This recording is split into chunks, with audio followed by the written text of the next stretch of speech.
নমস্কার, আপনাদের প্রত্যেককে স্বাগত জানাই। আমরা এই মুহূর্তে স্টুডিওর বাইরে রয়েছি, এমন একটা জায়গা যেখানে শরৎচন্দ্র চট্টোপাধ্যায়ের একটা কর্মভূমি। আমি জন্মভূমি হুগলিতে, কিন্তু তার কর্মভূমি হচ্ছে বিহারের ভাগলপুর। আমি এই মুহূর্তে রয়েছি ভাগলপুরে।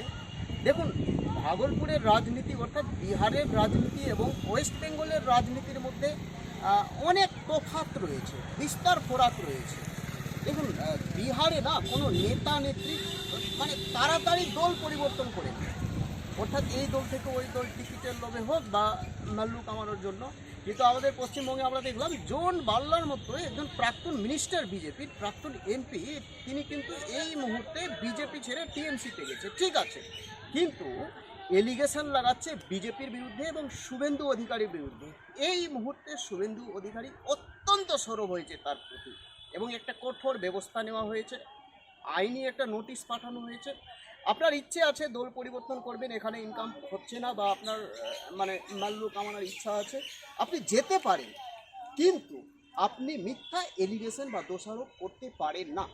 কারণ তিনি বলেছেন, অর্থাৎ জন বার্লা তিনি বলেছেন যে একটা চিকিৎসালয়, অর্থাৎ মানব কল্যাণের জন্য একটা চিকিৎসালয়ের ব্যবস্থা তিনি করেছিলেন। তার যেটা এমপি ফান্ড রয়েছে রেলের ভূমি নিয়ে, সেটা করতে দেয়নি। এই যে মিথ্যা এলিগেশন, শুভেন্দু অধিকারী কোনো মতেই কিন্তু মানতে পারেনি।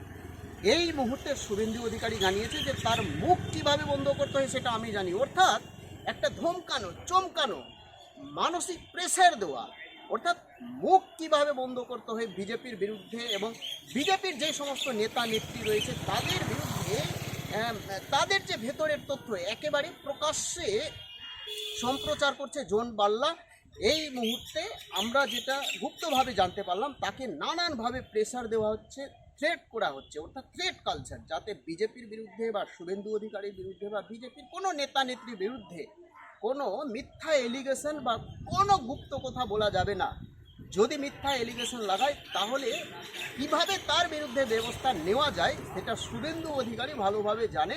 সেটা কিন্তু স্পষ্ট বার্তা দিয়ে দিয়েছে মেন স্ট্রিম মিডিয়া বা সম্প্রচারের মাধ্যমে বা সোশ্যাল মিডিয়ার মাধ্যমে। অর্থাৎ জন বার্লার মুখ বন্ধ করার জন্য এই মুহূর্তে কিন্তু শুভেন্দু অধিকারী একটা থ্রেট কালচার, অর্থাৎ থ্রেট দেওয়া হচ্ছে, যাতে তার বিরুদ্ধে বা বিজেপির বিরুদ্ধে কোনো প্রকার মিথ্যা এলিগেশন যাতে সম্প্রচার না করে। এই মুহূর্তের সবচেয়ে বড় খবর। এবং আমরা এই মুহূর্তে রয়েছি ভাগলপুরে।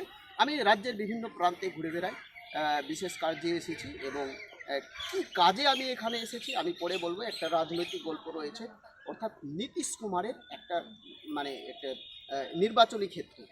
সমস্ত তথ্য আপনারা পেয়ে যাবেন। নতুন হয়ে থাকলে চ্যানেলটিকে সাবস্ক্রাইব করে দেবেন। জয় হিন্দ, ধন্যবাদ।